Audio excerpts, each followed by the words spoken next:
BGT media के दर्शकों को हम सूचित करना चाहते हैं कि हम सिर्फ आप तक खबर पहुंचाना चाहते हैं। वीडियो के कंटेंट का हम समर्थन नहीं करते हैं।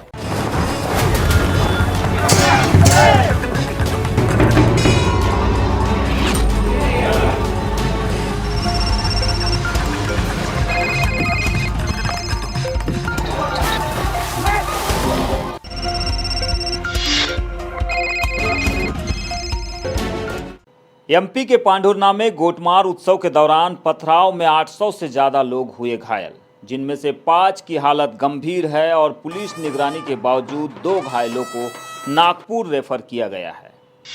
2 गांवों के बीच एक नदी, दोनों ओर लोग बरसाते हैं एक दूसरे पर पत्थर और ये सब कुछ होता है एक उत्सव। जी हाँ, ये उत्सव मध्य प्रदेश के पांढुर्णा जिले में हर साल मनाया जाता है, लेकिन शनिवार 23 अगस्त को आयोजित इस वार्षिक गोटमार उत्सव के दौरान कई लोग घायल हो गए।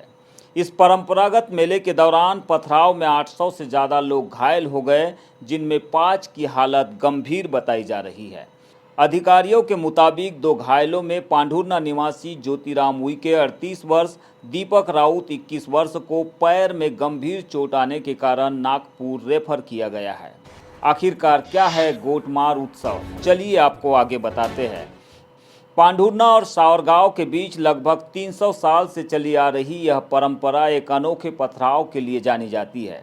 मेले के आयोजन के संबंध में कई प्रकार की किंवदंतियां हैं। इन किंवदंतियों में सबसे प्रचलित और आम किंवदंती यह है कि सावरगांव की एक आदिवासी कन्या का पांढुर्णा के किसी लड़के से प्रेम हो गया था। दोनों ने चोरी छिपे प्रेम विवाह कर लिया।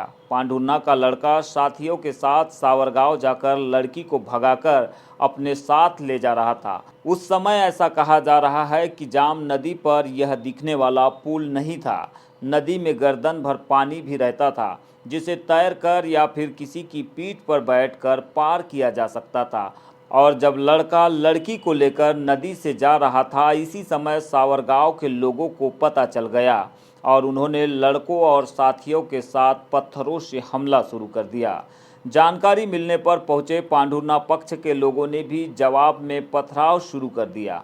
पांढुर्णा पक्ष और सावरगांव पक्ष के बीच इस पत्थरों की बौछारों से इन दोनों ही प्रेमियों की मृत्यु जाम नदी के बीच में हो गई।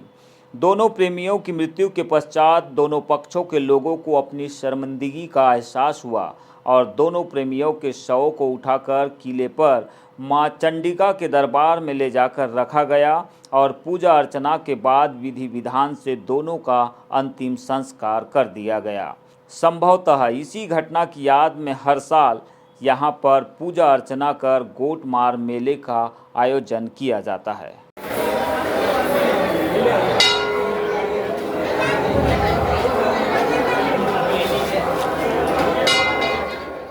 हर साल पोला पाटन पर्व के दूसरे दिन मनाए जाने वाले इस उत्सव को लेकर इस बार भी प्रशासन और पुलिस की ओर से सुरक्षा के कड़े इंतजाम किए गए थे। बावजूद इसके धारा 144 लागू होने पर भी पुलिस बल की भारी तैनाती और सीसीटीवी निगरानी के बावजूद पत्थरबाजी को रोकना संभव नहीं हो सका। और हुआ यह कि कलेक्टर अजय देव शर्मा और एसपी सुंदर सिंह स्वयं मौके पर भी पहुंचे, परंतु भीड़ के आगे प्रशासन पूरी तरह से नाकाम साबित रहा।